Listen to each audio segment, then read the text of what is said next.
Hi, hello and welcome or welcome back to my channel.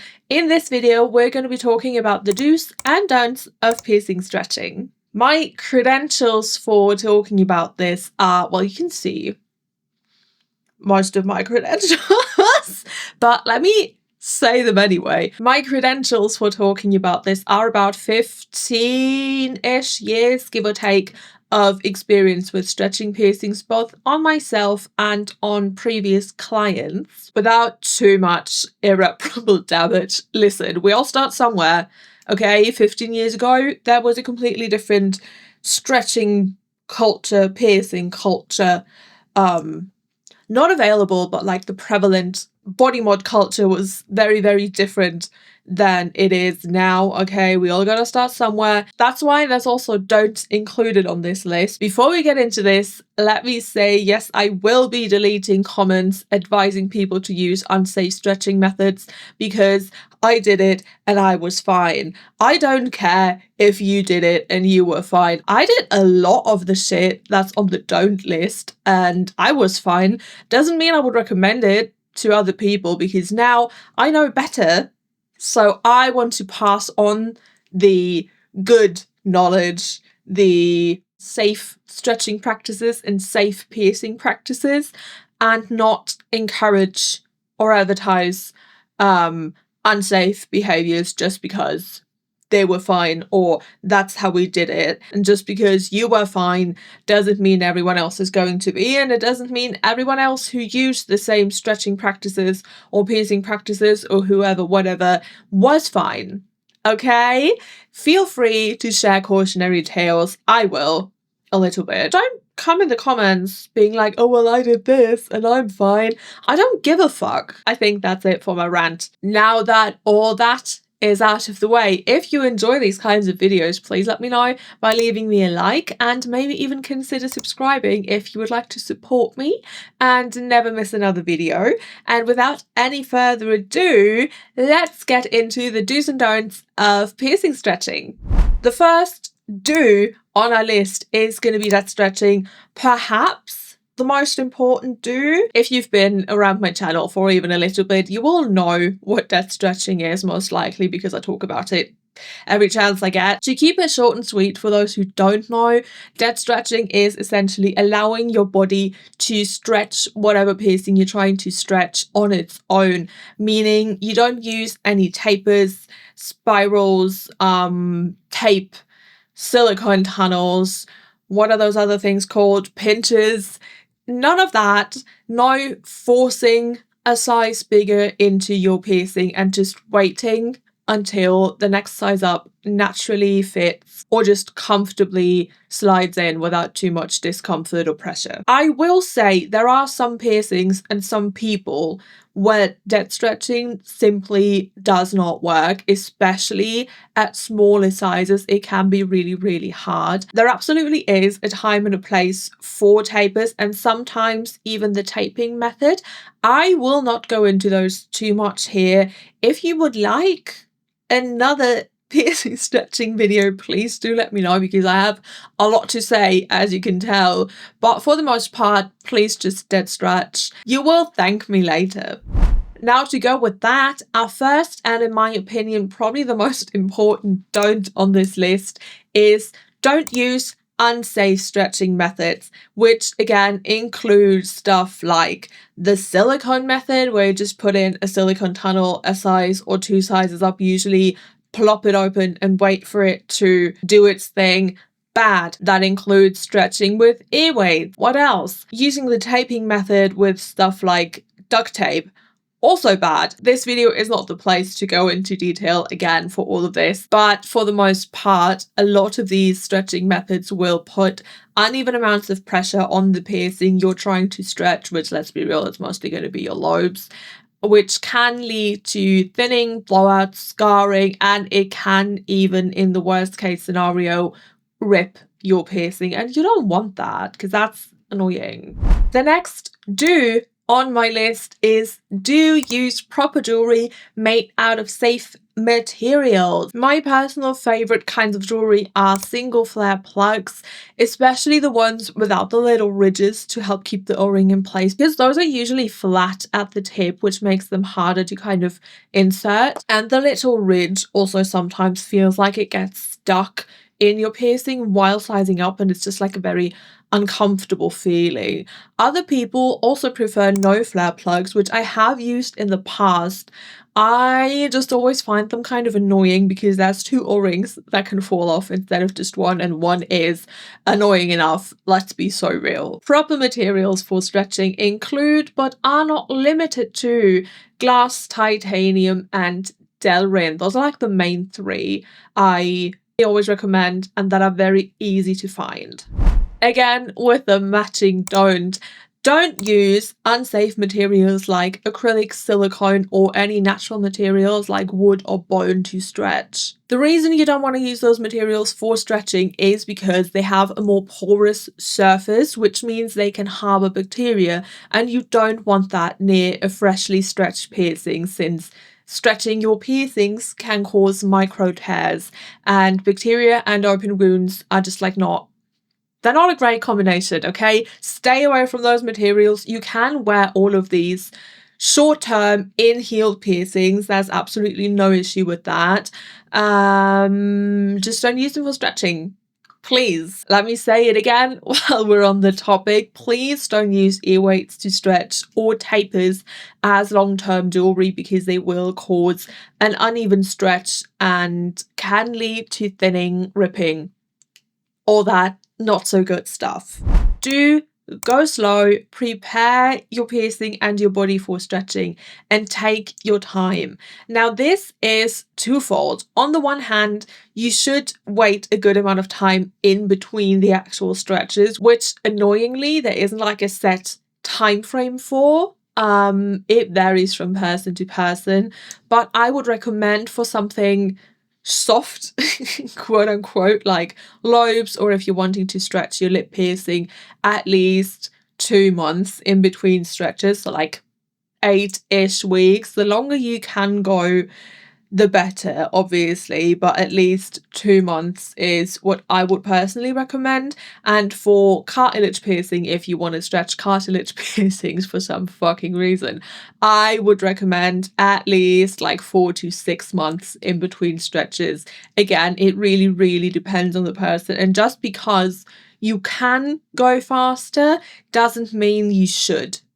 Okay, think tearing, think blowouts. It is not a race. I promise you, you will get there. And if you go slowly, you will be so glad you did. If you go too fast, way too often, you can cause a lot of scar tissue around the piercing, which can then in turn lead to you not being able to actually reach your goal size, because there's just too much scar tissue to go up anymore. So keep that in mind.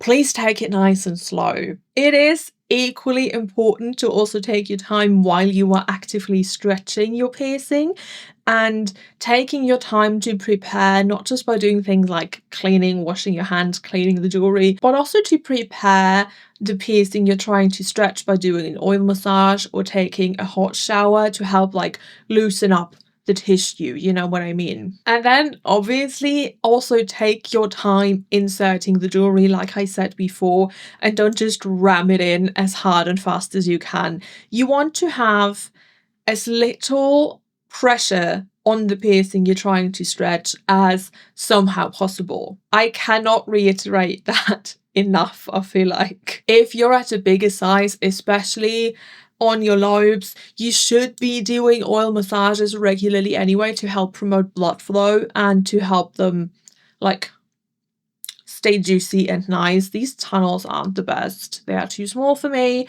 I don't know why I keep showing them, but you should be doing oil massages anyway if you're any bigger than like, I want to say 20 millimeters. It helps break up possible scar tissue. It just helps keep your skin hydrated, moisturized, and elastic, and it helps your ears from cracking when it's cold. Also keep your lobes especially warm if they're at a bigger size, because we do not want necrosis from being out in the cold for too long. Don't skip sizes. Aside from the fact that if you're skipping sizes, you're probably using unsafe stretching methods to begin with, because through the very nature of dead stretching, it is very rare, dare I say impossible. It's actually probably not impossible, but like very unlikely that you'll be able to skip sizes doing death stretching. It's just a whole thing of like, just because you can doesn't mean you should. Skipping sizes will put a lot more stress on your piercing than necessary. And aside from the tearing and ripping and thinning of it all, it can also cause blowouts, which not only are ugly and sometimes painful, they can also hinder you from stretching further through scarring, like I said before. Just don't skip sizes. It is not a race and you will get there. I promise. I promise. Now, if you do somehow end up with a blowout, because let's be real, everyone who's ever stretched any piercing has probably used an unsafe method one way or the other, whether it was on accident or on purpose because they just didn't care. Do downsize when you get a blowout or any other kind of irritation on your stretched piercing. I know it's annoying. We all hate it. Sometimes it feels like a slap in the face.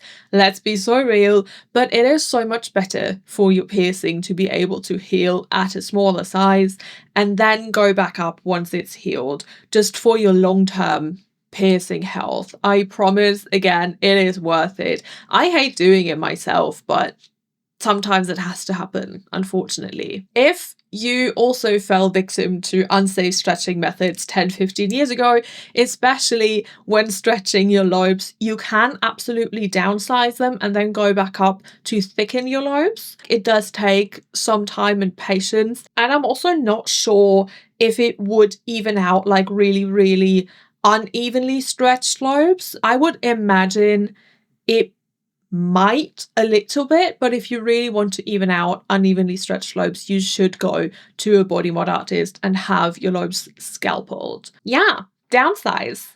Even if you hate it, it's gonna be good for you. I've just realized I'm all out of don'ts, so let's end this on a positive note with the last do, which is do treat your freshly stretched piercings like you just got them. While stretching your piercings should absolutely not put you in an immense amount of pain, it is normal for a freshly stretched piercing to be slightly tender or irritated because of the micro tears, like I said, which is why it's super important to make sure that your piercings are clean and that you don't go like mud wrestling the next day. You know, you should technically be cleaning your piercings on a regular basis anyway. If you don't, please make sure that you at least do it after stretching your piercings for the first couple of weeks. And those were my do's and don'ts of piercing stretching. Obviously not an exhaustive list. I could probably yap about this for like 3 hours straight. I'm not kidding. I won't bore you with that. But hopefully a good jumping off point for people just getting into this and not knowing where to start, what to do. I hope. I have been toying with the idea of making like a piercing stretching one-on-one video. I know I have talked about everything in like bits and pieces across multiple videos, but just like one probably very long, let's be so real, video where I break everything down from like start to finish, like how stretching your piercing works, how dead stretching works, what you should do, what you shouldn't do, everything all in one place. So if that sounds like something that might interest you, please do let me know. I know it's like very similar to the video you've just watched, but I could, you know, go in depth on the materials, the dead stretching, the time frames, the whoever, whatever. Let me know. I've been thinking about it. I might just do it, but let me know your thoughts. In the meantime, if you do have any questions that maybe I didn't cover in this video, please feel free to leave them in the comments below and I will do my best to help you. Also, let me know if you have any stretch piercings. Maybe you are currently on a stretching journey. If you are, what are you stretching? What's your goal size? I would love to chat. Me personally, I have a shit ton. of stretch piercings, and I think there's only like 4 total that aren't stretched, maybe 5, and then everything else is stretched. So for me, the overwhelming majority of piercings that I have are stretched. I am currently in the process of stretching my second set of lobes, and my conch piercing for my second set of lobes, I'm aiming for about 5 millimeters so I can wear my rat ear weights, because if I wear them in my big lobes, they touch my shoulders and I don't always like that. For my conch, I'm not entirely sure what my goal size is. I'm just taking it day by day. Sometimes I'm even sick of the size I'm at right now, which is 4 millimeters, which is tiny. Anyway, as always, thank you so much for hanging out with me today and listening to me yap. And I will see you in the next video. Bye!